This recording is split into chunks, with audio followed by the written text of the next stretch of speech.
Next month, the newest of the Fantastic Beasts movies comes out. And although the last one, in my opinion, was kind of lackluster, judging based on the trailer, I think I might really like this one. Newt Scamander, the lead man, is a magizoologist, or a zookeeper for magical creatures, from England, who studied, and was eventually wrongfully expelled from, the famous Hogwarts School of Witchcraft and Wizardry. Usually at this point I'd go further into the history and lore about Newt and specifically his wand, but that's all the information we have. Thankfully, J.K. Rowling went a little bit overboard on Pottermore, and nearly every bit of wand lore has been explained, so we actually can realistically speculate about what his wand is probably made out of. There are 4 categories that make up a wand: its wood type, its core material, its length, and its flexibility. Thankfully, we know one of these specs. The prop is about 4.9 inches long.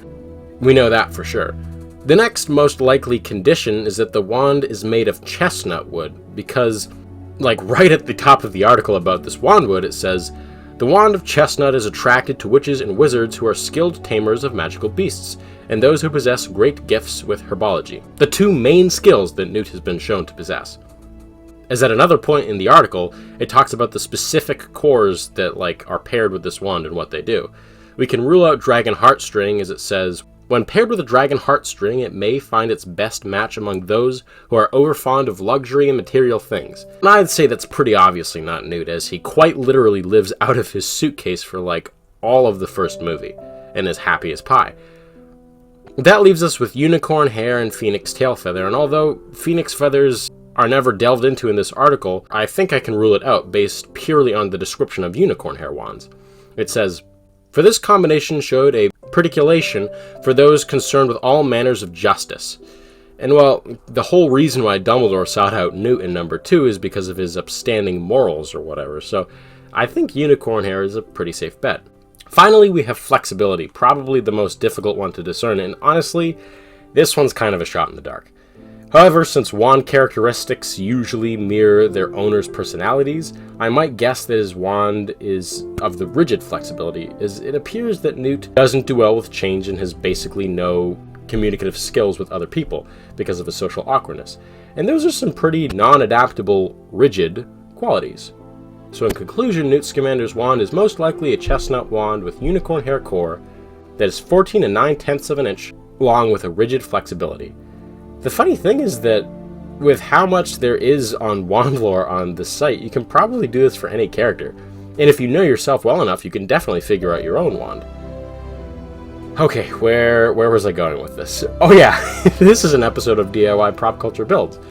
So in anticipation of the release of the newest entry in the Fantastic Beasts series, I present to you all Newt Scamander's wand.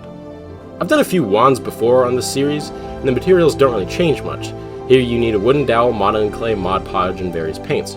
For this one specifically, I used a chestnut shade paint, fittingly, yellow, tan, maroon, and blue, as well as having to use some silver spray paint. For the first step, I cut the dowel to length and whittled it down to the appropriate thickness. This part you'll kind of just have to eyeball, but a thickness a little thicker than a pencil should do, if that makes sense. These wands are honestly really easy to make way bulkier than they actually are, like I did with my second ever prop, the Elder Wand. Before sanding it, I carved a few notches into the wood, as Newt's wand has a lot of dings and scratches, presumably from finding itself in the claws, talons, and teeth of all manner of magical beasts.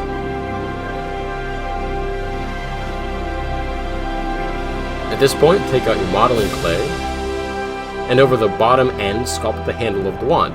This piece is about 4 inches in length and kind of cone-shaped, if that makes sense. The top and the bottom both sit at sort of an angle. Make sure to leave some space at the end so that the base of the wand can be pushed concave. I waited for it to dry, and then the next day it was time to sand it and then paint it. I masked off the bottom part of the handle and left the base bare, where there is what is described by the film crew in the behind-the-scenes documentary as a silvery shell material. I thought this could best be represented simply by silver spray paint. I let it dry and then painted the handle a mix of chestnut and maroon. I painted over the messy edge that was left by the masking tape, right up to the edge of the handle.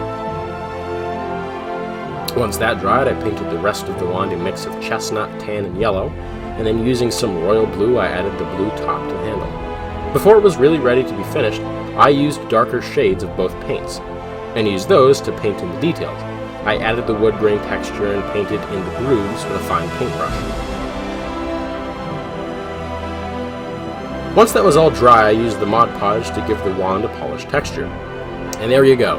You have your very own replica of Newt Scamander's wand, from Fantastic Beasts and Where to Find Them.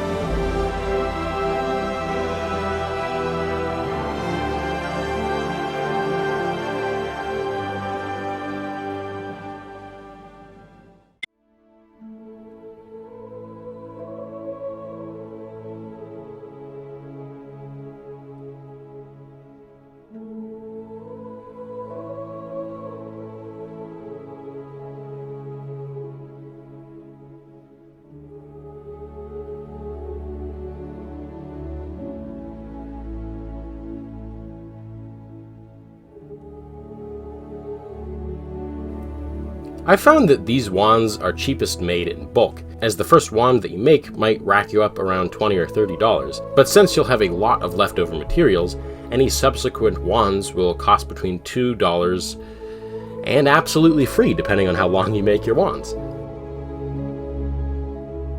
As always, if you have a suggestion for a future prop, then leave it in the comments below. A good chunk of these come from suggestions that I would have never thought of in the first place. And if you like this video and want to see more like it, then subscribe and turn on the bell to get notified when I upload next.